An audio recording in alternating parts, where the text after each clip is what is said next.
Hello and welcome to the latest key findings from the Cultural Participation Monitor. So the presentation today will be done by myself, and that's Oliver Mantell, Director of Evidence and Insight here at the agency, and also my colleague Ella Brown, the evidence researcher. So as usual, for audio description purposes, I'll describe myself and let Ella describe herself.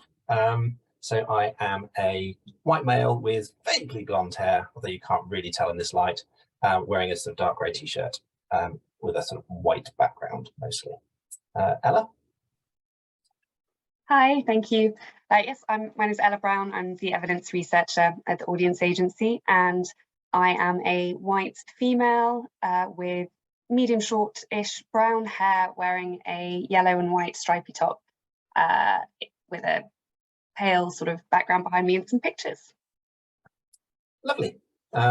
So the other thing to say is that there's automatic transcription available at the bottom. I think it's CC is the button. So do feel free to use that.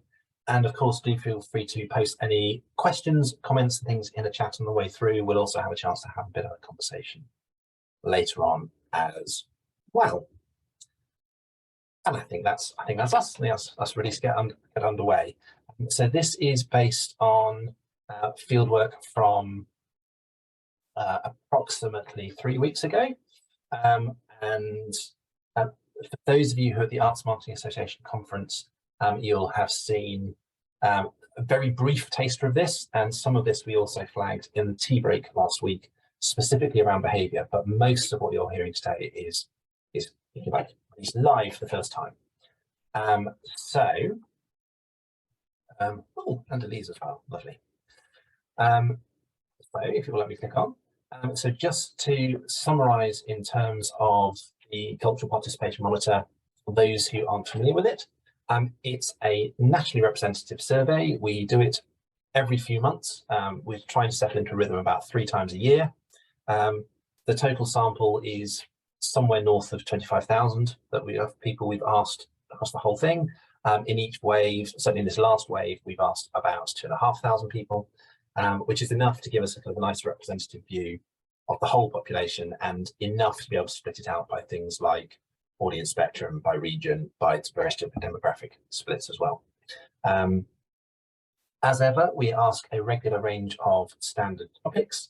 So things about the types of engagement people are doing, what they've been doing, and we can compare that and how it's changed, as well as some other things around what else people are doing, what else people think, the sort of issues and topics that are most relevant to people. So things like attitudes to COVID, the impact of the cost of living, and so forth.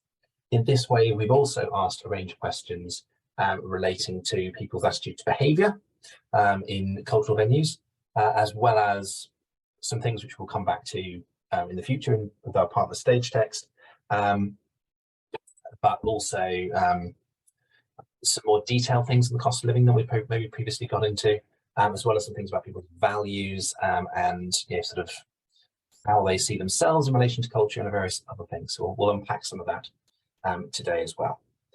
In terms of our partners, I should say that as well as Stage Text supporting this wave, this is the 3rd wave that ALVA, the Association of Leading Visitor Attractions, has supported.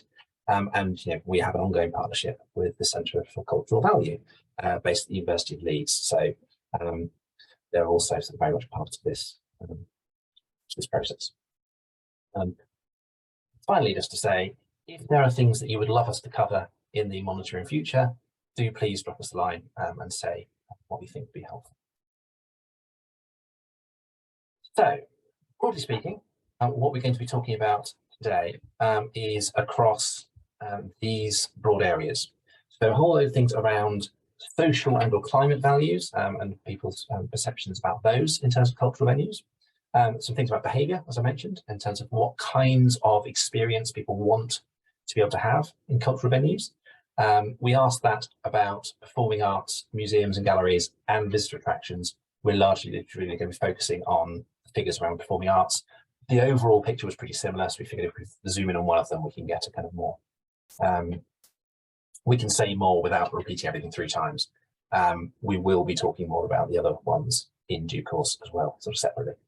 particularly with Alba. The cost of living, as I say, we've unpacked that a little bit more in terms of what might be driving the cost of living and how that's changing and affecting people's engagement.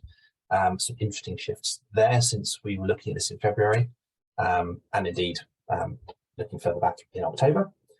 COVID, we've been asking about that continuously since October 2020 for obvious reasons, but we may be saying less about it in future for reasons which will become obvious as we talk through time. Modes of engagement, which might sound a little bit curious as a description, but which is essentially, we asked for a series of different art forms or types of content, how people would most like to experience it. Are they interested in experiencing it live? Are they interested in experiencing it at cinema as part of screenings or at home online? And we looked at the patterns behind some of that. And then some other things around sort of what people like in terms of their cultural preferences. And where our icons may have got flipped there. But anyway, that's the gist of what we're saying. So, what we're going to be talking about, which hopefully will be an interesting feast of stuff. We've got lots to share, but we'll try and make space for a little bit of a break partway through, just so that it's not just 100 minutes of intense graph action. But also so there's a chance for a bit of a conversation at the end as well. So, without any more ado, as they say, over to Ella for the first bit. Thanks. So, yes, the first bit, as Ollie said, we're going to be discussing is the social and environmental values. So, we wanted to find out how people preferred to attend venues that shared their own personal values. And largely, overall, 51% strongly agreed that they would prefer to go to cultural venues that shared their values, with only 8% strongly disagreeing or disagreeing. The remaining largely staying neutral on this choice. Still a significant number that have then stated that they would prefer to go to these venues that share their values. When we break this down via audience spectrum groups, we can see that metroculturals and experience seekers are the largest, who have the highest proportion that agree with this statement, and then followed shortly after by kaleidoscope creativity. This, again, is quite normal. Metroculturals and experience seekers are very culturally engaged groups, as well as kaleidoscope creativity, although more so in the community aspect, and shows that there is definitely preference there for those who want to go to venues that are sharing their values.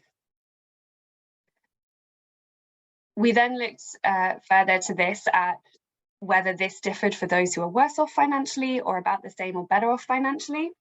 The difference here, it wasn't as much. We see 60% of those who consider themselves to be better off financially prefer to go to live events that share their values. And this is slightly less so for those who are worse off and about the same. But it doesn't differ too much from the overall average, which is 51% who, as we said, prefer to attend these venues. And just to be absolutely clear, we're talking about people who feel better off than they have been in the past, opposed to necessarily saying that they're rich per se. Yes, yeah, apologies, compared to, yes, how they're feeling compared to 12 months ago and how this is going. And so this is really interesting because it shows us that there is certainly a slight preference for people to want to go to events at venues that share their values. So this is going to differ depending on the groups of people and what their values are, but it's an important part of what they want out of their experience when going to events. So other statements we also looked at when we were discussing values in relation to social and environmental values were specifically looking at climate change issue statements and social issue statements. So we asked people how much they wanted to go to venues that took a stance on these two areas. Overall, 47% agreed that live cultural venues should be taking a stance on climate change. And again, 47% agreeing that these same venues should also take a stance on social issues with where they're going to be attending their venues, and 19% of these disagreeing.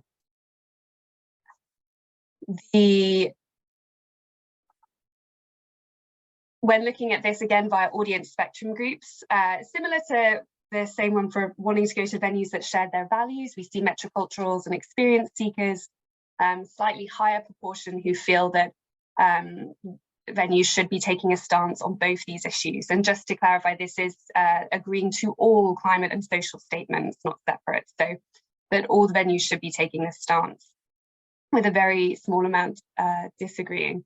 The strongest ones who disagreed being home and heritage and dormitory dependables, as well as commuter land culture buffs. But largely we see a preference for people wanting venues to take a stance on these areas. There's still a large degree who has stayed neutral on this topic, and a very small amount that disagree. Now, interestingly, when we consider this by age, we see a much larger difference, much more striking difference. So we still have a majority for both younger people and older people wanting their venues to take a stance on both climate and social issues. However, there's a higher proportion of those under the age of 45 who strongly agree or agree to all climate and social statements. And interestingly, this is a larger difference between those who disagree. So 6% disagree, 34% agree, who are under 45. Whereas when we look at those who are 45 or aged over, this difference between those who agree and those who disagree is actually much, much smaller. It's much more level as to whether they would prefer to go to these venues that are taking a stance on these issues. So we're seeing younger people generally having much more stronger opinions in relation to this. And then finally, we also break this down by families and non-families as well. Now, the difference in the proportion between those in non-family category and those in family category isn't as great as a difference to what we see in age, but we are seeing a slight difference where 57% of families feel live cultural events should be taking a stance on social issues versus 43%. And then 56% taking a stance on climate change versus 44%. So there's still a slight difference here from families and their considerations. But again, this isn't as great a difference to what are the overall percentages. I feel the largest ones are still focused on the younger having more of a preference towards venues taking a stance on these issues.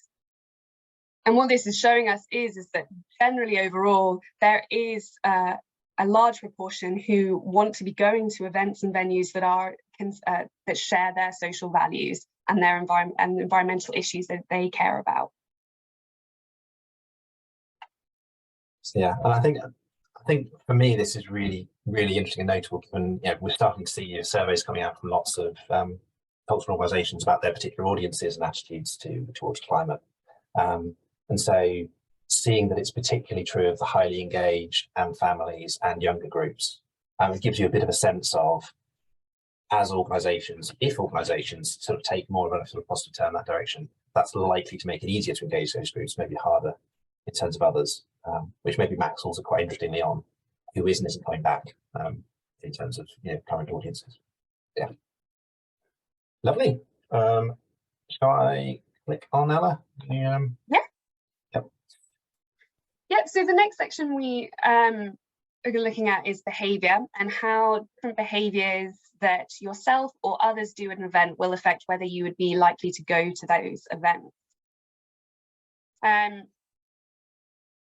So some of you who may have attended the tea break or not, we've already discussed this slightly prior beforehand, but we looked at a range of behaviours that people could do at an event and whether they would want to or not. And this ranged from sort of taking photos, eating and drinking, recordings, making noise, talking on your phone.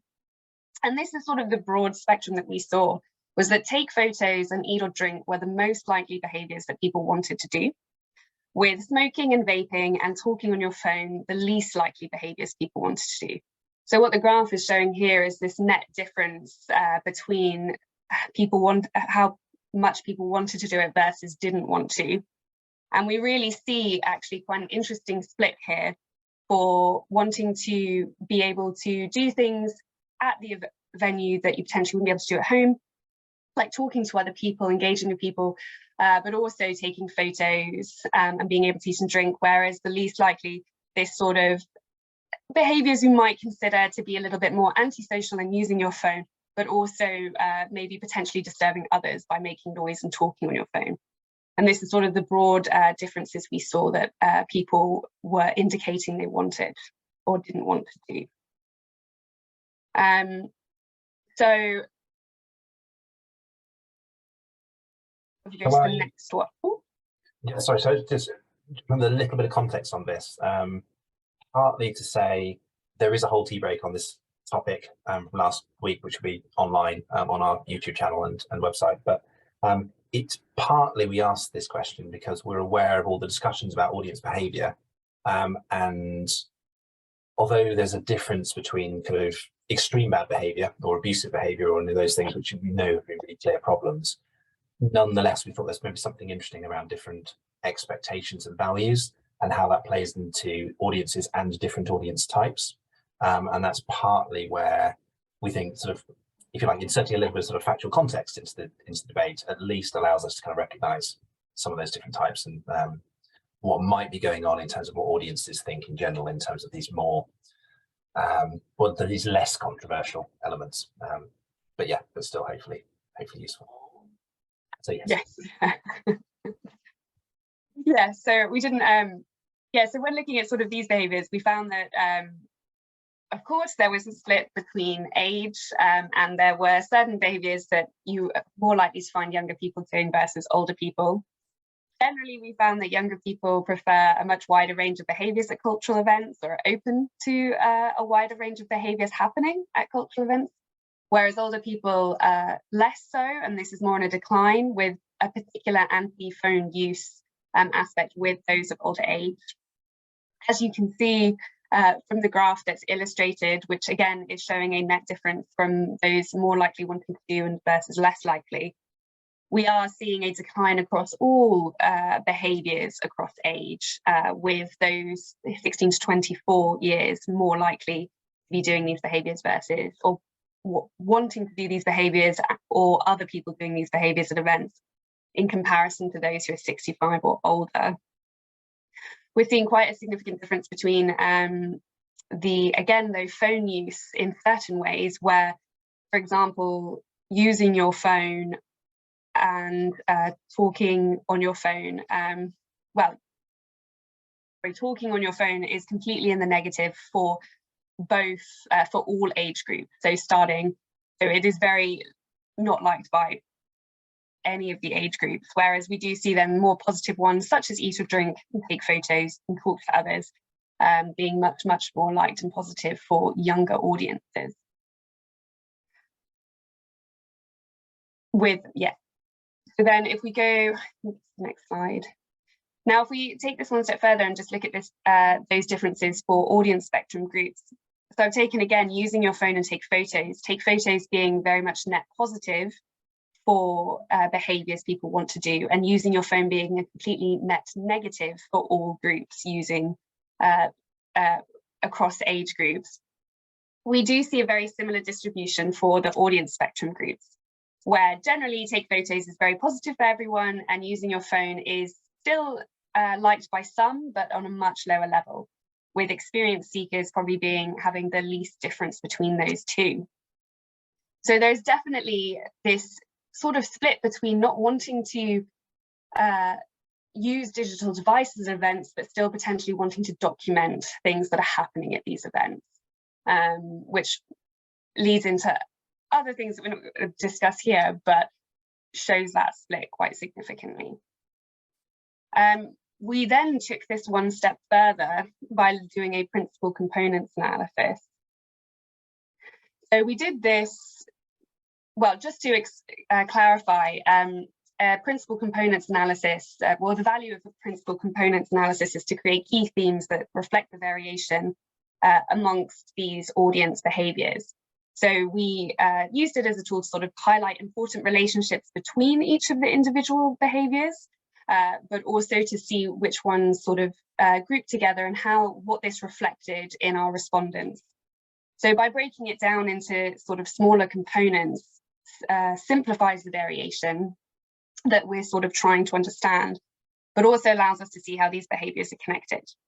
And when we did this principal components analysis, it sort of brought up these key 4 themes surrounding these individual behaviours, which explains about 87% of the variation that we were seeing across our respondents. So what it showed was the first theme, which we sort of called this pro in the moment theme, which represented 35% of the variation, really showed that individuals that sort of fell into this group, or may be associated with this group in another, very much were against using their phone in any way. So not talking on the phone, not using your phone, not taking photos or recordings. Very less likely to do those behaviours, but they were very much more likely to want to eat or drink, join in singing, dancing, move around. And we call it this pro sort of in the live moment because it's sort of demonstrating that this theme, people want to immerse themselves into the event. They want to be there in the moment. They don't want to be distracted. They want to talk to others, but they don't want to be talking to others on their phone. They want to talk to people that are there. Our second component sort of suggests more of a theme where people are wanting to document their time. So they are actually pro using or more likely to be taking photos and video recordings, but not using their phone in other ways. And then want to be eating and drinking, but don't necessarily want to be talking to others or making noise. So we sort of saw this as a way of documenting your time and enjoying the event, the live event that you're at, but not disturbing other people whilst you're there. Our third theme that sort of came out was this cinema atmosphere theme, where you can sort of eat or drink, potentially use your phone, but you're not interested in talking to other people, doing other things whilst you're there or recording it. Sort of a, yeah, go to the cinema, enjoy yourself, but in a sort of quiet atmosphere. And our final theme that came out was this informal in moderation, which is sort of this desire to be integrated with other people, but neither pro nor con use of phone. And we brought this out, basically sort of shows us kind of how these behaviours relate to each other and further establishes this idea that use of digital devices and use of phone are really having a significant impact in how people want to experience their events, what they want to be seeing, and shows this use of digital devices at live performances being quite important, and this trend potentially towards anti-phone use that we're seeing in not only older people, it's slightly higher, but also in younger people as well. And this idea of what we want to be experiencing when we spend our time at an event. So these sort of very important themes popped out. And just to clarify, this doesn't necessarily mean that each person only falls into one of these themes. It's more just that these are the themes that are coming out, and one person may be represented by more than one. But just to, re-say sort of that, there's this big sort of influence of use of digital devices being quite anti in this way. I think there was another click,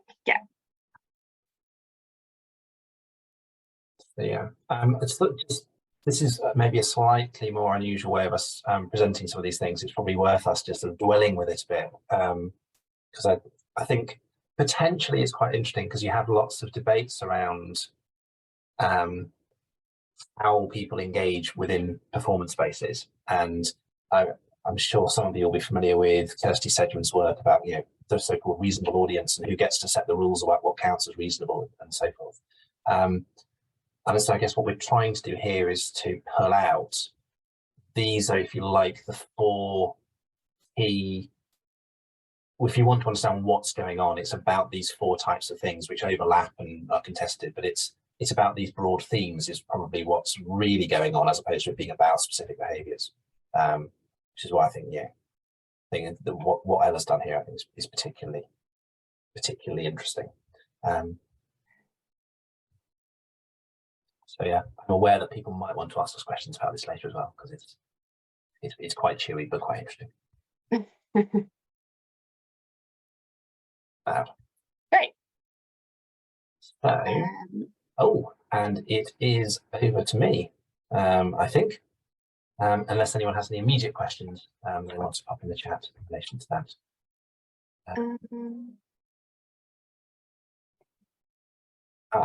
So there was a comment that Isaac's referred to, but maybe we'll come back to this. Okay, cool. Okay, well, for now, let's start looking at some of the cost of living and COVID-19 and how that's how that landscape is changing.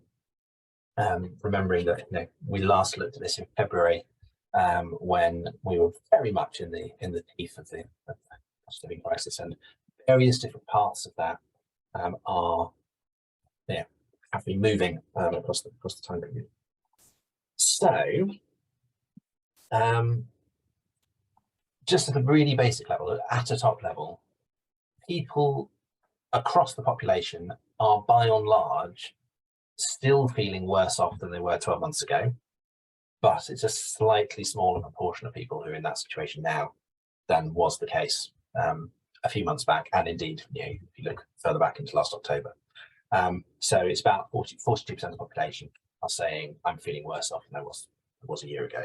And of course, there will continue to be a whole load of people who will be added to that category, as well as some are coming out of it as time goes by. So the overall picture is it's still bad. It's maybe slightly less acute, or it's not getting worse as much as it was.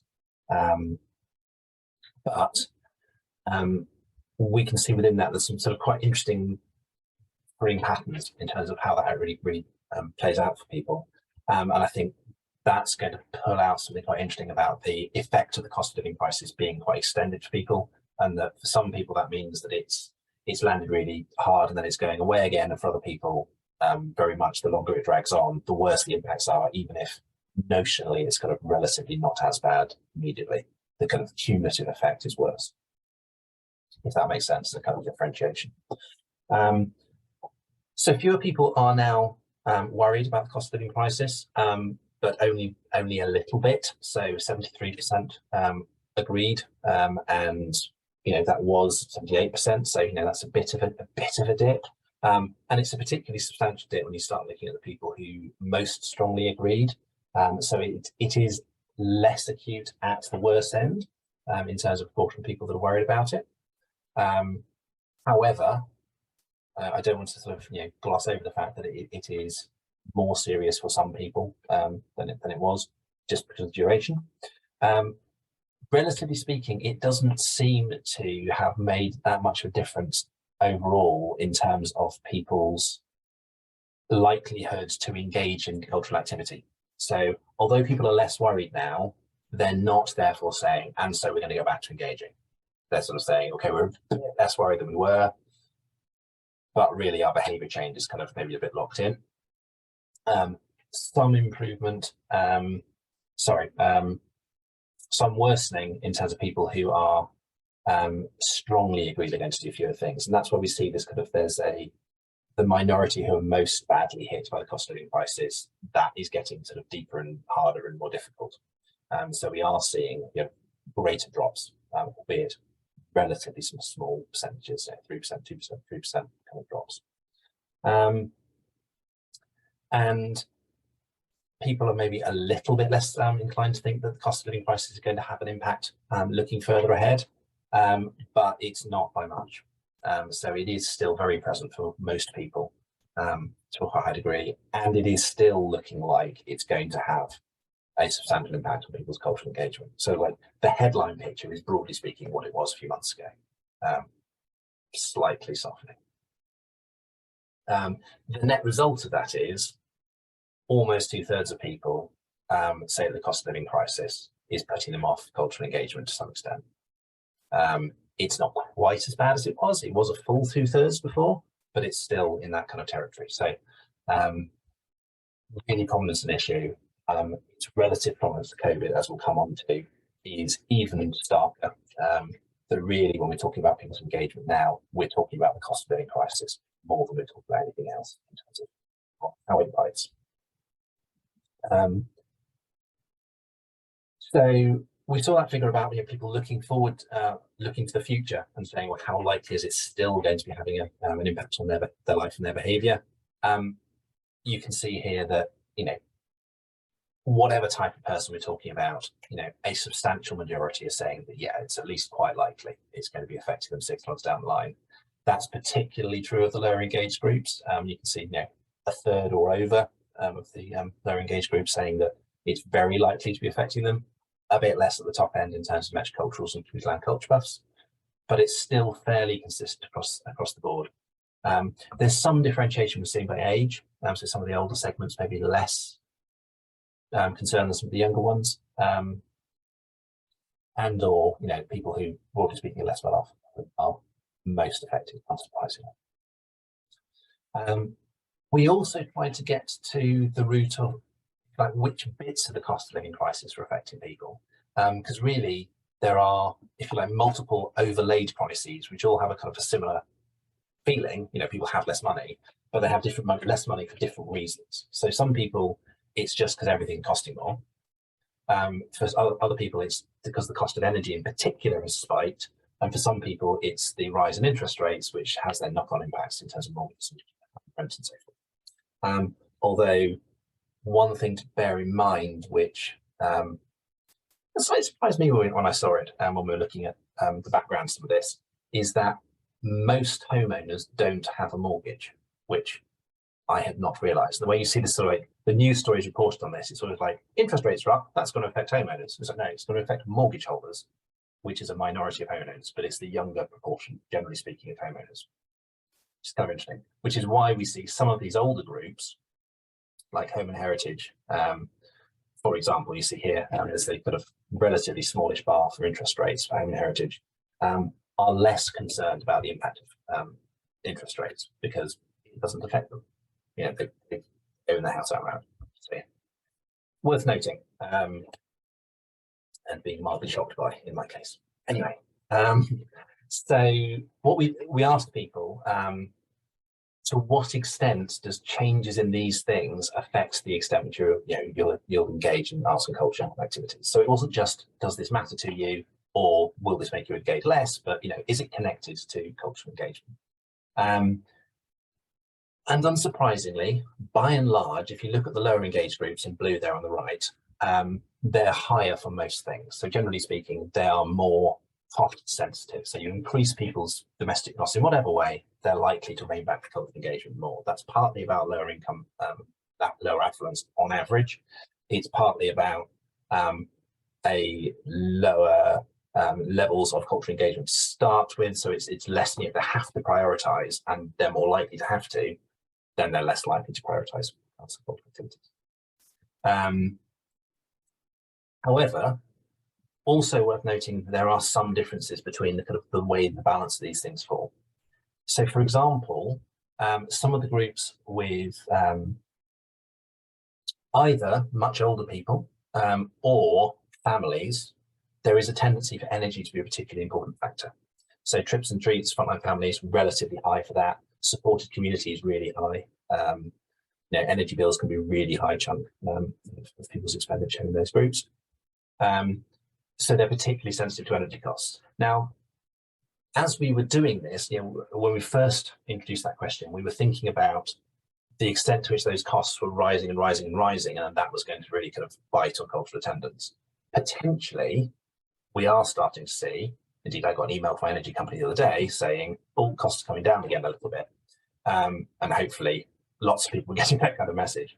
So in theory, we might think, well, if that cost comes down, then does that mean that engagement might actually go up more for those groups because they're the ones who were most affected by it going up? However, I'm sure we can all factor in that once you've had that hit from that cost going up and being really key for those groups, they've still got to live with the consequences of that and the financial pressure that's put them under. So we're not expecting, that figure, if those figures come down, those groups will suddenly spring back. But it does give us a bit of a sense of which areas, which groups of the population were particularly feeling the pain from which points and which bits of that kind of cycle. So it's maybe just helps to kind of contextualize, the impact of various different changes as they come through. Overall inflation, is kind of key across the board. Maybe worth noting experience seekers feeling it quite a lot relative to some of the other highly engaged groups. But yeah, another thing maybe to note is that a lot of the news reports around things like inflation talk about the fact that the rate of inflation is dropping, but of course that still means that inflation is going up at relatively high levels. So groups that are exposed to the impact of inflation are going to be affected, whether it's 5.9%, 7.9%, or whatever. It's still inflationary. So there's something to bear in mind there. But still, you can see certain groups, particularly, for example, commuter land culture buffs, relatively less affected across all these measures, and other groups more affected by particular things.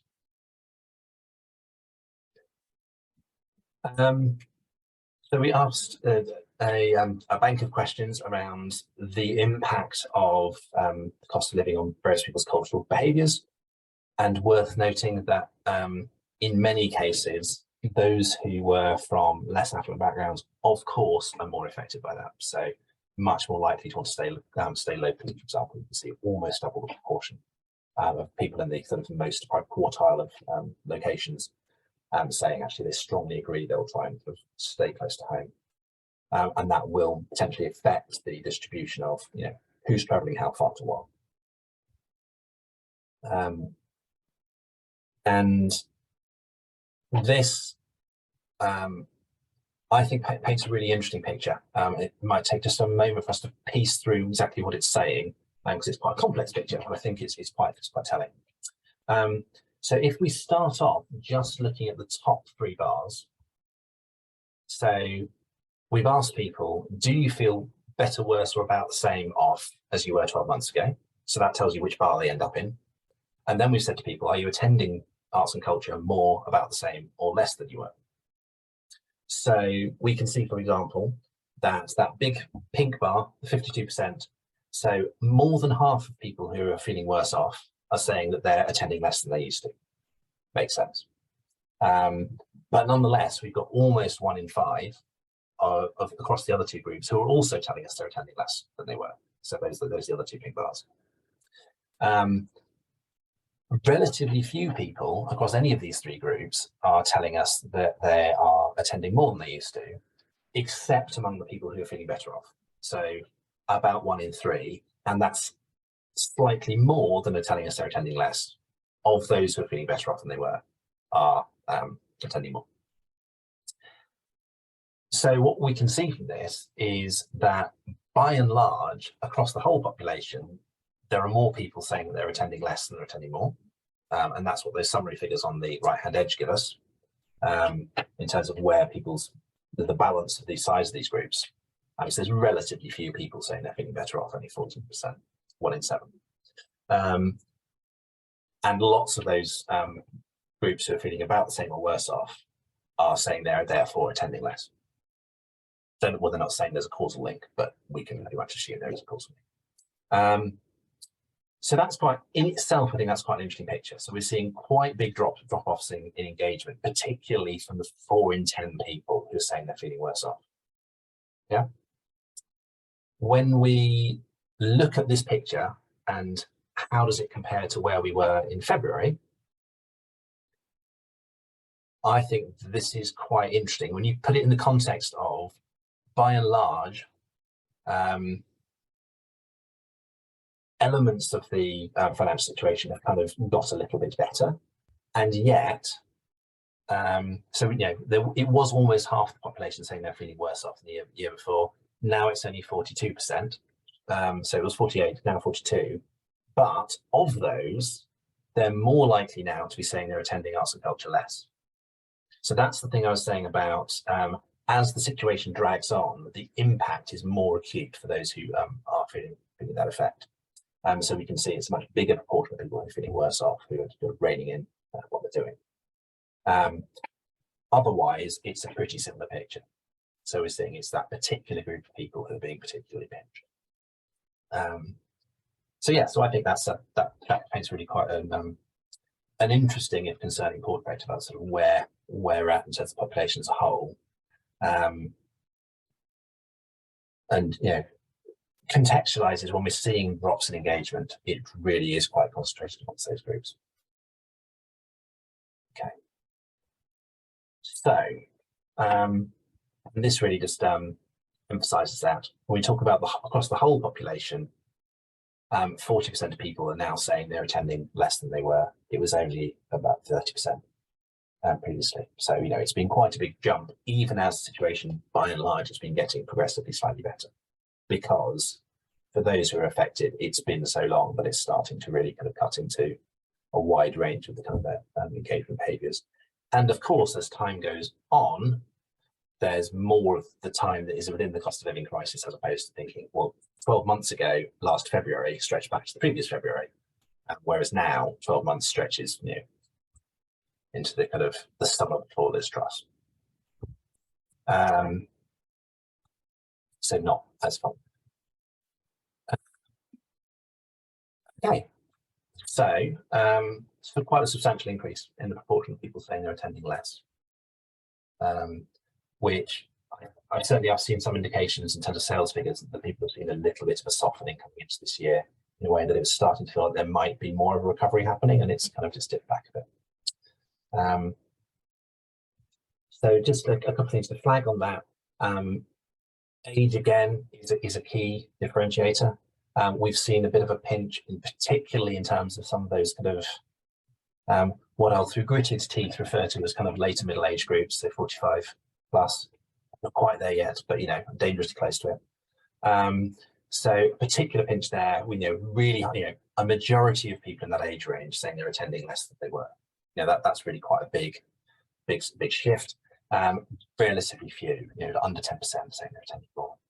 Whereas if we look at younger groups, engagement is, yes, it's net down, but it's by no means such a big difference. 21% compared to 35%, so it's in the same kind of area. Okay. The other thing is, if we look at this shift from February to now, and where we see there's been an increase in people saying they're attending less, we can look at that kind of the net, are you attending more, are you attending less figure, and see how that's shifted by age. So, I mean, it's true that for all ages across both time periods, everyone was attending it, saying they're more likely to be attending less than normal. However, where in February we had a dotted line where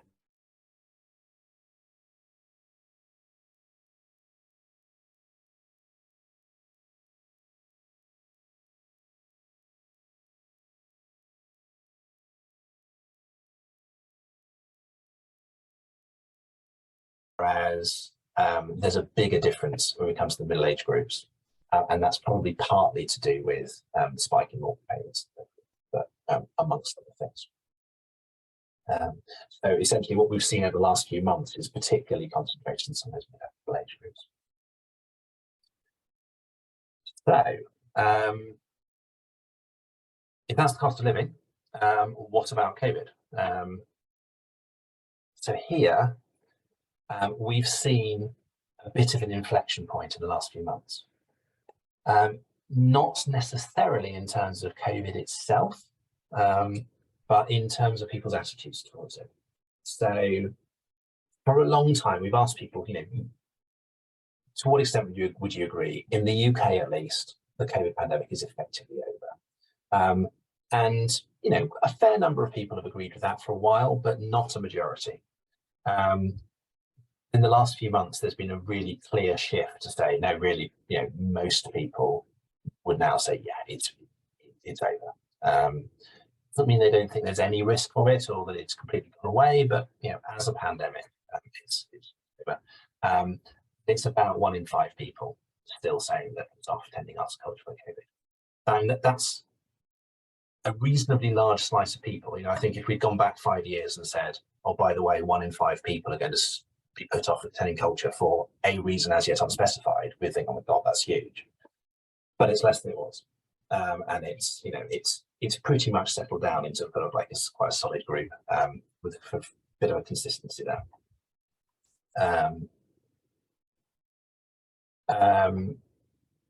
And sorry, just notice Santiago's comment. It absolutely spells it out. Yes, increasing the cost of living increases elitism in attendance and expels all the people from participation. Yes, yes, that's on the money. So looking back to the COVID picture, and we also have been asking people, well, to what extent do you think there is a risk of catching COVID in everyday activities? And the proportion saying that it's a low or very low risk has shifted over the last year or so from about 1/3 to about 2/3. So that's quite a big swing in terms of the extent to which people feel that there is a risk.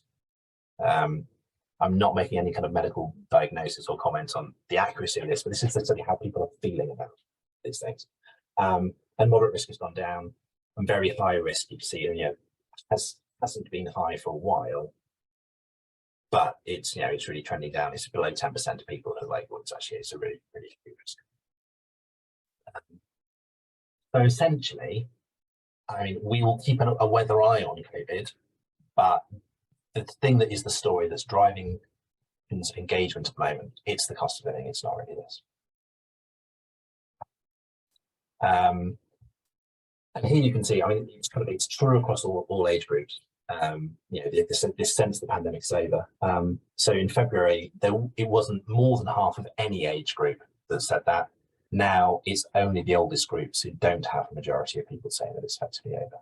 And even that's gone up substantially. So again, it reinforces that sense that there has been a bit of a. So I'm going to pass straight back over to Ella to talk about modes of engagement and preferences, and then we can have a bit of a chat about what it might all mean. So yeah, over to you, Ella. Yes, so going slightly back to looking at more about the characteristics of what they want to take out of their events, we looked at modes of engagement across different art forms. When we're talking about modes of engagement, we're talking about sort of this digital again versus live platforms that we can see things and do things and watch. So we took various different art forms and we asked people how much these performances were preferred, how much they appeal to them when viewing them either live via a cinema screening or at home, so watching either online or on TV as such. As you can see from all of the art forms that we considered, there is a pattern across all of them where watching these art forms live was the most appealing for all groups. And I think, that's sort of a sense, especially coming out of the pandemic, not too surprising. What was more interesting, I thought, is that we see that actually then watching them at home through means of online or TV was then actually more appealing than watching them via cinema screening, which was sort of what really came out of here. So we're seeing that audiences very much want to be seeing these performances or prefer to see all of these art forms live in the first instance, but then potentially with varying different degrees depending on the art form are preferring to watch these at home next, and then sort of watching them sort of via cinema screening as the last option. Reasons, for potentially why could be again related to this idea of, idea related to the issues of cost of living. We're seeing, these rising costs in lots of different areas. And if you're going to be watching it through a screen anyway, some might say, why not watch it at home instead of at a cinema screening if you're not going to be at that event watching it live in person? Speculation as such in relation to that, but it is quite interesting how we're seeing that difference. And again, this does vary for art form. We see rock and pop and musicals and new plays that are considerably more popular, but that's likely to do with the genre. But yeah, the most important thing is this sort of difference between how we're watching these different art forms. Yeah.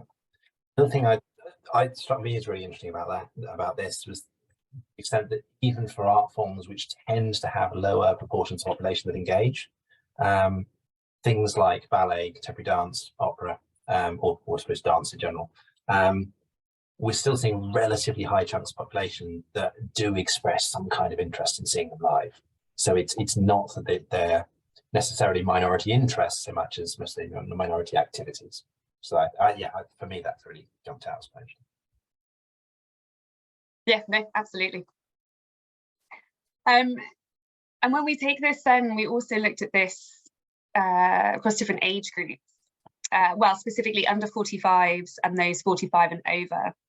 And again, we're seeing that same split sort of between live, cinema screening, and watching it at home, online and TV. And what we're really seeing here is that all of these, so I should clarify as well that all of these are the combined art forms, the percentage for all combined art forms here together. And for under 45s, we're seeing that all of these, viewing via all of these different platforms is more appealing than for those who are 45 and over, which is just the general theme. Again, we're seeing cinema screening as the lowest in how much it appeals for both under 45s and 45 and over. However, what is interesting is that we're seeing for under 45s, the percentage who find these art forms appealing to view via cinema screening is only 3% lower than those who find it appealing to watch home, online, or on TV. There's not too much of a difference there for those who are under 45, showing that actually maybe there's more willingness to see events in different formats to a higher extent than those who are 45 and over, where there is a slightly greater degree of difference of 7% between those who are 45 and over, much lower. We also see the bigger proportion between under 45 and 45 and over for cinema screenings, potentially showing that younger people are a bit more open to certain other formats for viewing these art forms than those who are 45 and over. But generally, we are seeing a very similar pattern across all groups with how much these events appeal, with live being the most appealing for all. And this is sort of a little insight into what we've been finding in relation to these art forms, which hopefully we'll be able to dig a little deeper into. And just another thing, just to throw into the mix, because I think it's quite an interesting sort of bank of stuff we've been mining away at with this. So for those of you who came to the tea break about people's general art form interests, will have seen that there's, generally speaking, a higher enthusiasm for them to be interested in a wider range of things for younger groups.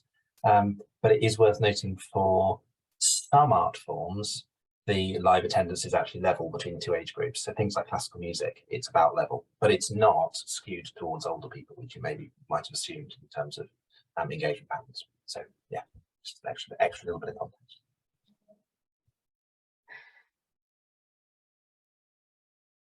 So finally, we then asked people about their preferences when attending events, and also in relation to what they consider themselves to be in relation to creativity. So one of the first questions we asked in relation to preferences is whether individuals see themselves as a creative person. And the second one was whether art and culture is an important part of who they are. Now, interestingly, we found across all audience spectrum groups that people were more inclined to see themselves as a creative person over agreeing with whether art and culture was an important part of who they were, or are, sorry. Which is quite interesting. So lots of people will associate themselves as being creative, but don't necessarily consider it an important part of who they are. This was generally the same across all audience spectrum groups, except for metroculturals, where actually it's a slightly bit in the other direction, with the latter being that art and culture being, they more strongly agree with art and culture being an important part of who they are, and then seeing themselves as a creative person, suggesting with particularly this may have very useful insights when we think about how different groups, the sort of events they want to attend, and how creativity in relation to that comes out of those events that they're attending. Mainly saying that sort of metroculturals and these slightly higher engaged groups find it actually it's very important to them that art and culture is an important part of who they are, and so that it needs to be quite a strong presence in their life and the events that they're attending. But this is a sort of very interesting split between all groups of how we see ourselves and what and to what extent that's going to impact the choices we make and where we the events we attend. To on this, because we'll add some of this into our thinking about the spectrum groups as we go forward, but it just strikes me as quite really quite intriguing that you have groups who are really highly engaged in arts and culture, like community land culture buffs. It's like the second highest, second most engaged group, and yet they're nowhere near as high in terms of some of these measures as some of the other groups. So it's less of an identity thing, but it's just something they do. It's an important activity, but it's being expressed kind of differently, and I think that I think that's a really interesting kind of split in terms of people's reactions. Laura's flagged that creativity absolutely could be much more wide-ranging, so it would include a whole load of other things. Maybe for the metroculturals, we're seeing that it isn't that different because they're so aligned, whereas maybe for other groups, they're expressing their creativity in different ways. It's kind of I think it's an intriguing bit of the picture. Relating, they're clearly really quite big swings. So yeah, no, absolutely, it is. It really is. I think there is a difference to sort of how one sort of sees themselves and how they also want to be represented or show themselves to the world. And again, yes, as in the comments, creativity, it comes from a wide range of things. So granted, what people are viewing as being creative or what they see as is going to differ. And we'll definitely. I was going to say we'd obviously ask questions in a previous way about all those different types of creativity that people do. So again, that might be kind of useful to stitch together. Yes, why creativity is important for him. Yes, I think the reason we pitched it this way was to try and see if there was, what the picture was in terms of art as well as culture more generally. But equally, I think both questions would be useful. But I guess in a way we were trying to create the opportunity for differentiation. So coming at the same kind of topic, but with enough space between the questions for that space to be kind of revealing. Yeah, interesting. We are. So when also looking at sort of preferences for individuals, we asked whether people would want to attend events with people of sort of a similar age or share to them. And we found that generally young people are much more likely to say they want to attend events with similar aged people. And this steadily declines as age increases, with 59% of 16 to 24-year-olds wanting to attend with those similar age. And this again is probably not too unsurprising if we go back and sort of look again at those sort of relationships with age and behaviours and our values.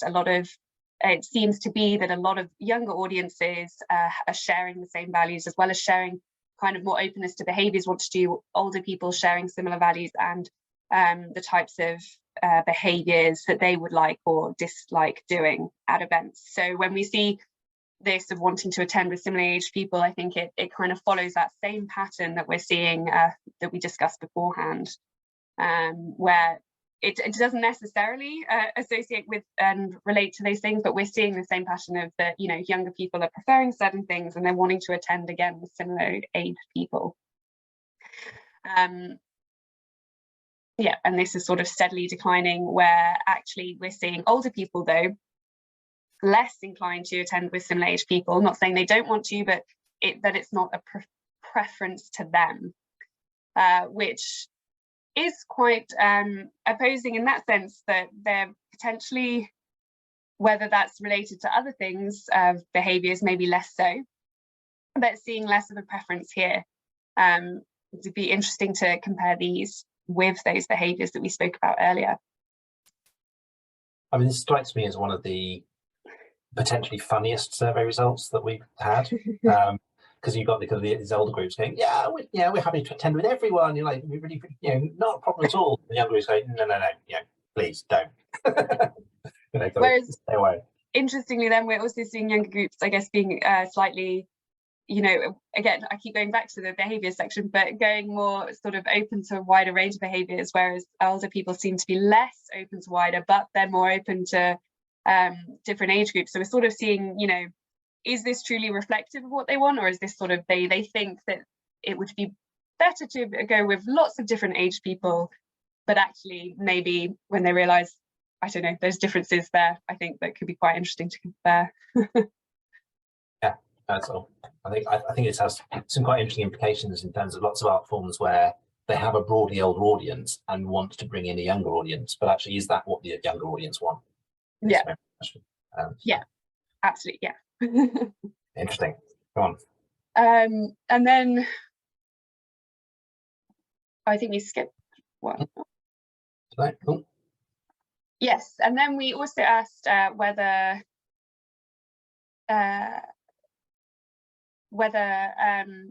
people would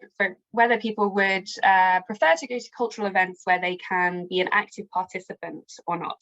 And again, we're seeing this difference across age, where younger people are saying they would prefer to go to cultural events where they can be an active participant, and older people who are more inclined to say prefer not to be an active participant. And we see this steady decline with age, from not quite to the degree of those wanting to go with similarly aged people, which was at 59%, but we see 41% of 16 to 24-year-olds sort of saying they want to be active participants, and this slow decline. So again, seeing this idea of potentially, again, younger people wanting to be a bit more involved in relation to what's happening in the event, being a bit more immersed, and potentially older people not. But there's then still this tie to age of these changes of what they're wanting in their experience out of their events that they're attending. And then, we also then looked at this across audience spectrum. So the same question of whether you would prefer to be an active participant at the event you're going to. And sort of, I think again, the more engaged groups, metroculturals and experience seekers, agreeing with this, strongly agreeing or agreeing with wanting to be preferred to go to an event where they're an active participant more, although less so for commuter land culture buffs. And interestingly, kaleidoscope creativity are significantly more likely than any other segment to want to be an audience member who takes part, which is interesting as sort of one of our lesser engaged segments, but clearly takes more people there potentially taking value and wanting to be more of a participant. And it's interesting when we've, I think, phrased the question this way as well, with wanting to be an active participant. Is sort of, again, it depends on the event that you're going to, but there's clearly something about being connected to the event that's happening. So not necessarily speaking up or being in front in some way, but just being connected to that event that's happening and having feeling like you're there for a reason, and it's potentially that sort of community feel, being together. And those are the main sort of cultural preferences that we looked at and asked. Ollie, did you have anything to say on? No? Yeah. Unusually, no. Sorry, no, I don't know, but I think it does. I do think there's very interesting things happening here, though, across, I should just say, when we're looking at sort of all of those sectors we've looked at, from social and environmental values to behaviour to cultural preferences and modes of engagement, that there is sort of these patterns coming out of how people want to be connected and present in the moment, sort of having those social connections, being able to actively participate. There's definitely a relationship with that, and then this sort of use of digital and watching things online versus being live. There's these themes are really coming out of this digital versus being immersed in that experience, I think, from both when we consider the cultural preferences that are coming out as well as behaviours. which I think is very interesting. Yes, absolutely, and lots of those are very connected to age as well. Yes, that kind of yes, which I think, I'll move on now to talk about some of the implications of discussion, and you'll see that I think age is a big thing. And some of you may have been at the Arts Marketing Association conference and seen Anne Reggiani, our CEO, and I talking about generational change in audiences and where audiences might be going in the future. And I think a lot of this ties into that same kind of question, same kind of implications. There'll be more information shared, from that presentation for people who weren't there. But yeah, so it does feel to me like there's a really big differentiator when we look at all the different factors we could look at that differentiate audiences. Age is the one that really jumps out time and time again as being the kind of the big split in terms of attitude, behaviours, desires, and so forth. In ways that often potentially provoke conflict, people wanting things which just aren't terribly compatible, and therefore, possibly organisations might start needing to segment by age more consciously, in terms of things that are designed around a whole sort of bundle of needs and interests and a different bundle of needs and interests. So just to summarise briefly before we have a chance to have a bit more of a conversation about some of this. So values, we've seen that there's a strong desire in general, but stronger desire from younger groups about cultural organisations taking an active stance on social and climate issues. That's really strong amongst those youngest age groups, and I suspect it's not just a function of age. I think it's a generational shift in terms of attitudes. We've seen, as Ella was talking about, that difference in people's desired behaviours, the kind of experience people want, the role of digital technology and phones and media. So the idea that the use of phones for things like social media is actively positive for the youngest age groups, and it's very substantially negative for the oldest age groups. I think it's an interesting tension for us to deal with. That some people want a very different type of experience, and that it's okay to have your phone on and the lights on. That's probably one of those things that is causing a little bit of conflict within audiences, which isn't just about people being badly behaved so much as just having different expectations about what they want an experience to be like. So that's kind of an interesting one, I think. So the cost of living, by and large, it's been getting a little bit better, but it's more entrenched and having more impact on engagement for some groups. On the other hand, COVID, we do seem to have hit a bit of a tipping point in terms of its relative impact on engagement. So many more people saying that COVID is effectively over, or is low risk in everyday life. But there is still this substantial core that is still put off. It's been hovering around, third, a quarter, a fifth for a while. That's unlikely to shift all that much in the near future, I'd have thought. It may be that actually there are things that could be done to actively tailor events and opportunities around the people who are most COVID concerned still. That if that group's going to stick around for a while, could there be a minority of really COVID safe events and some of that stuff that has by and large gone away, actually being making some things more accessible by doing that? A question. So we've seen a preference to the live experience, of course. I guess that's probably not that surprising, but the sense that there is a greater openness to screenings and things for younger groups might be something of interest. And we'll do a whole load of more analysis, or rather our university partners will do a whole load of more analysis on that, because they were the partners on that bit as well. So we'll have more to say about that in the future, I'm sure. And then this thing that Ella was talking about in terms of these younger groups wanting to attend with those the same age, more participatory engagement as well, more of a sense of active involvement and immersion and so forth. And that what culture means for people is different for different groups. And some of that's age related, some of it's just about different subsegments. But whether creativity as discussed is much of a sort of, it's a broader range of things beyond kind of arts and culture, but still an important part of people's identity. And then maybe there are opportunities to tap into that more for groups that maybe aren't as engaged in arts and culture, but could be if they felt that it was reflecting on the kind of modes of creativity that they related to. So, a lot of things there. So I wonder whether, and these are questions rather than answers, but we've seen there's quite a big difference in sort of attitudes and behaviours and interests and so forth and values by age group. Is there potentially a bit of a generational shift coming, particularly as we're seeing drops in engagement by older groups and engagement by younger groups holding up relatively better? Do we get to a point where the tipping point or the balance between those two different sets of attitudes and behaviours and wishes and values starts to come?